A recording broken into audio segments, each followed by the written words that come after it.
What's going on, world? Coming at you guys again. We got another quick video. The questions heard around the world. Let's talk about it. So right now, there are questions that are being posed to elected officials to get a sense of belief as well as expectation when it comes to the reaction and action of individuals who find themselves in the position of power, specifically here in America.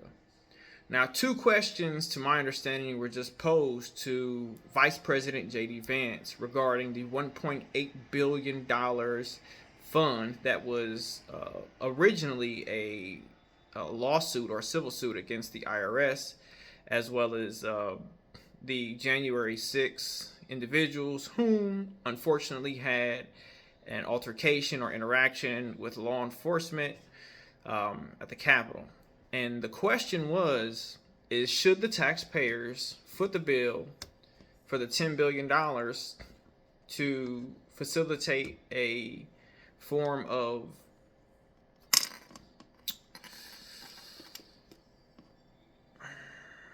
accountability for President Trump and violating President Trump's Fourth Amendment right, as well as the action of payments or reparations, as it were, for the individuals whom were harmed and falsely accused and manipulated into being cast in a negative light on January 6th that raided the Capitol. So we'll start with the first one. Should the taxpayer be responsible in facilitating $10 billion worth of payments to President Trump if the IRS or whomever is responsible, allegedly, of breaking President Donald Trump's Fourth Amendment right? 100%. Yes. Right? Because we're not giving this money out to a foreign country. We're not giving it out to a foreign dictator or a foreign president. We're giving it out to Donald Trump.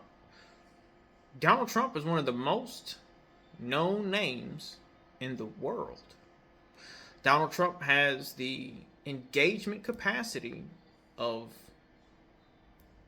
entrepreneurial as well as philanthropical and political power, more so than probably any other person in America right now. So, this expectation that $10 billion to give to President Trump for this alleged abuse of power is not going to benefit Americans in turn is ridiculous. All the money that's issued out that goes to individuals whom practice the philosophy in which I have coined, that money is designed to facilitate, not stagnate. To expect Donald Trump not to take $10 billion and reinvest it into the economy some way, shape, or form, it's kind of ridiculous, man. Everybody knows Trump's going to put that money back into the economy. Just like everybody knows that, primarily black people really don't have savings because they spend all their money. And just like Hispanic people don't really have a lot of savings, they spend all their money. This is another reason. Let's go into the second question, which is the January 6ers. Well, if individuals found themselves in the position to where they were standing up for these First Amendment rights and their opinions and beliefs, and they weren't the ones who actually barged in, but walked in, somewhere maybe in the middle or the back end, and they weren't the ones that were actually involved with actually pushing through or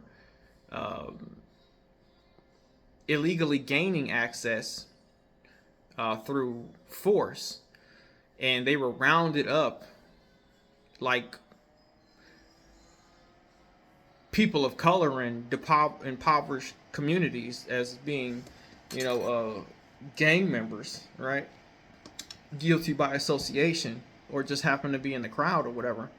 The reality of the situation is, if you fall into that category, you should also be compensated. Because at the end of the day, man, the money that America spends is supposed to come back into it. This is what helps the economy go in times of peril, during recessions, during depressions.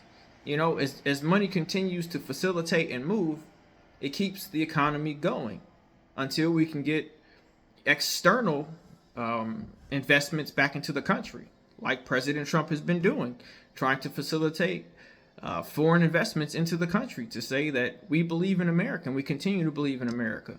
And it's the same correlation why I said before with reparations with people of color that are foundational Black Americans that have family lineage that go back all the way till as early as 1912 or earlier here in America, because 95% of the time, you or your family has had to go through Jim Crow, slave codes, slavery, some form of bigotry, racism, prejudice, bias, etc., etc. It's an inevitable reality, especially if you're a person of color, specifically a foundational Black American. So, and we already know that, people of color spend like it's no tomorrow. So, to push that money out and then to reallocate, money in other sectors is only going to help continue to boost the economy and stimulate the economy, because the reality of the situation right now is a lot of people don't understand. President Trump, when he gained office, unfortunately, he was being set up again like he was last time. Last time he was set up with COVID. This time they set him up with a faulty economy. Now, I know this for a fact, right? And I can prove it to you, but, the question is, should I? Because, again, I've talked to you guys already about investing in the stock market and transitioning $100 to $10 million in about 64 trades or 3 months. It's a real thing. It's very doable. The question is if I show you this information and show you these things, well, unfortunately, I believe it's an algorithm or program. I don't believe there's anything on the planet that's been created that can't be recreated. I don't believe that individuals, human beings, are as intelligent as you've been led to believe. Honestly, I know I'm not a genius, but, there's very few things that I probably can't figure out with time. And I would expect the same of you. So as we continuously move forward, the reality of the situation is, we have to stop looking at spending in a negative fashion unless it's facilitating funds outside of the country that won't come back inside the country, right? Because that's how inflation happens. And so, the reality of the situation is we have to figure out ways in order to continue support from the bottom to the top. And like I said before, we don't necessarily have to tax the rich. For what? That's why we have the stock market. That's why we have intellectual capacity and intelligence to utilize retail investors or naked traders to facilitate a department in which I have coined called the Department of Economic Prosperity, to where, we take $100, we transition to $10 million. We do one trade at 20% profit. It's $1.2 million profit. $800,000 goes back into the taxes. But we take $2 million out of the stock market every single day. And then we can go and look at all of the areas in our country that need improvement, whether it's welfare, SNAP, WIC, EBT, whether it's No Child Left Behind, whether it's school lunches, whether it's books, materials, scholarships, roads, bridges, technological advances, supporting the infrastructure through economical growth and agricultural growth in order to facilitate deflation from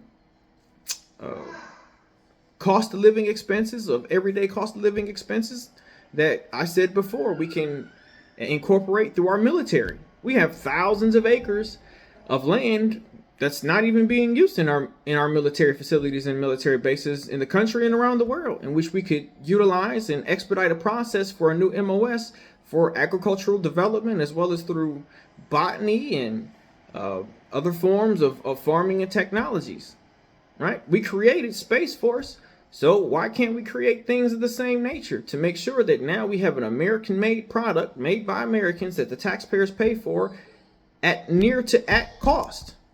So when that goes into the normative process of Amazon or Kroger or Whole Foods, this staple, which is FDA approved, and it's approved through federal guidelines to make sure that it's the safest of the safe, and it's being sold at near to at cost to create. Well, that's a whole new ball game when it comes to being in competition with all the rest of the items on the shelves in the supermarket or the store. Now America's becomes a lot more valuable, a lot more attainable, which attracts more and more investors, which attracts more and more individuals to come over here. Now, the reality of the situation is a lot of people really don't understand is when you go look at the dollar, yes, the dollar holds value. If you go look at the dollar in comparison to the Canadian dollar or the loonie, the dollar is worth about $1.37 on the loonie. But if you were to take your dollar and go over to Canada, you would expect that it would be worth $1.37. So you can use, say, a gallon of milk. A gallon of milk here in America costs anywhere from $4 to $5. You can go over to Canada and go get a gallon of milk, and it's going to cost you the equivalency of $4 to $5 American. So that dollar to $1.37 doesn't even matter. And that's the reality when you go around the world now. The American dollar used to hold a significant amount of value to where you can go to another country and go buy something equivalent that's here in America, say a gallon of milk here in America, and go look at a gallon of milk somewhere else in around the world to where the dollar is significantly more valuable in comparison to that local currency. But the cost of that item is at the same cost it would be here in America. This is a monopoly that we're living in, and it's time to make a change. Vote Kelly 2028, and we can get the ball rolling.